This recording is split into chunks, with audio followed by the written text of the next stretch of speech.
Hey guys, what's going on? In today's video we're doing another budget build on Forza Horizon 4. This one is again another track orientated one. I've not done one of these in a while. We're limited to 60k to buy the car and include mods. So I'm probably going to go for around a 30, I'm going to go 30k buyout and see what we can find. Obviously we can just bid on a car if there is one that's pretty quick. I would really like to build one of those. And the only problem is, if I build one of those, it has to have a V12 or something in it, because they are ridiculously fast with V12s. S14 I wouldn't mind, but I've already got so many Nissans it's unreal. And there's not... oh, an XR2. I am in an RS Turbo at the minute, which is an XR3 obviously. Makes me think... what else is there? Oh, there's a Z28 Camaro. That'd be interesting. RX8, you know, so actually there is a few of these I wouldn't mind building. Another RS Turbo, RX7. Okay, I'm gonna just go through the auction house and see what we can find. You know what, I'm actually gonna throw a bid down on this Golf. Like, if we get this for 2k, that means that, you know, we've got 58k to play with. That'd be enough to twin turbo it and make it an absolute weapon. There's a Corvette there. I'm not really a Corvette fan. I'm already winning that Mark 1, which I'd have the Mark 1 anyway, and if I do win the Mark 4 Golf, then I will take that obviously because it's a V6. Okay, so everything here has already gone now, which means my Mark 4 Golf, which, yeah, I did win it. I won the Mark 4 Golf. Let's collect that thing and let's go build this. And I'm pretty sure you can race this thing out. But straight away, let's see what we can do to this. We won this for 2 grand, I think. It was either 2 or 5 grand. I think it was 2. What engine swap can you put in? You can put a V8 in it. Obviously, this thing is all-wheel drive already. We're also going to twin turbo it, which isn't that expensive. I think I'm going to be able to fully build this thing. Okay. Okay, is that the standard Golf front bumper? I think it is. Or it might be the fate. Well, by the sound of that, someone just crashed outside my house. I don't know if you would have heard that on the recording, but Jesus Christ, there was a huge bang and someone beeping. I'm going to go with that front bumper. I quite like the look of that. This just screams Stance Nation.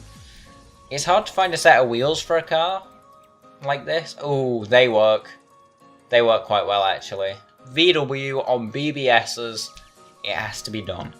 And I'm also going to keep them the stock size because I don't think bigger wheels would suit it. So guys, just like a little mid-roll thing. If you guys want to check out my streams, I've started streaming on Mixer rather than Twitch because I've just had a lot better feedback on Mixer and it's a lot better to stream on. There's a link in the description if you want to see me play some Horizon 4 or if you want to get in a lobby with me on Horizon 4 or anything.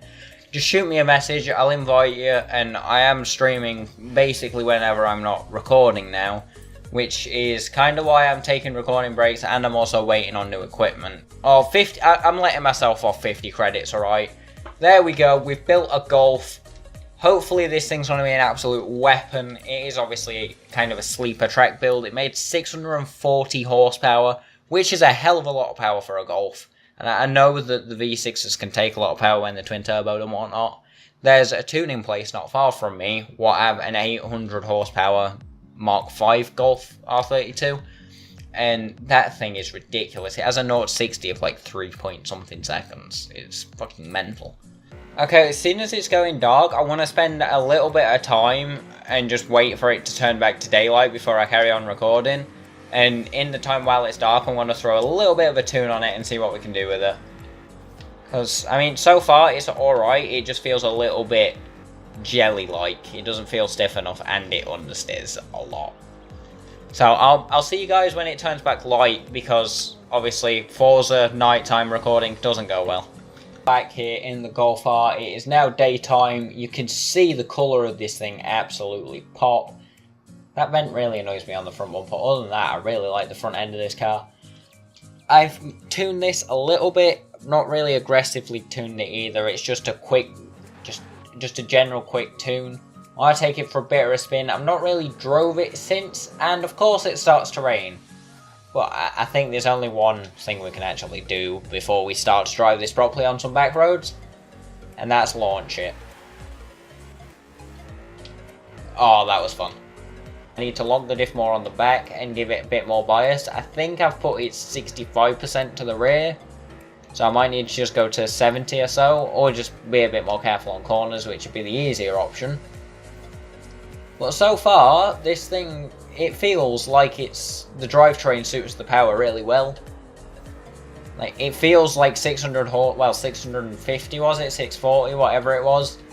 It definitely suits it, and you can definitely tell it puts power down. With cars of this power, a lot of them just don't put power down well. And this one feels like it does. I got air then, that's awesome.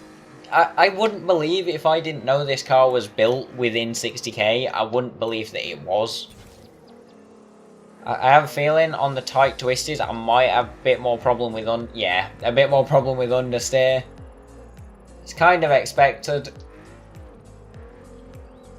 First and second are going to be the absolute champs for this. I'm not going to be able to take it fast, I'm really not. Yeah, understeer was an absolute killer then. I've just got to be careful with the AI around because I don't want to smash into an AI and absolutely ruin my fun. But this car, for a 10-minute tune and 600 horsepower, feels very well done. I thought I was going into the back of that Focus then, I'm not going to lie. But this car feels really well done for the power. It does have a big understeer issue though, which I thought it would have solved it, and it's made it a lot better with the higher percentage to the rear, but it's still not exactly good enough. Thanks, TT. You just absolutely nailed me in the face. Yeah, this thing is nowhere near what I expected it to be. I expected it to be absolutely horrible to drive. And to be honest, I think if I spend a bit of time on this tune, wow, the game went really laggy then. If I spend a bit of time on this tune, I think I could get it to a point where it might be one of my best backroad cars. If you guys have enjoyed this video, like and subscribe down below with notifications on as you always do, and I'll see you guys in the next bloody video.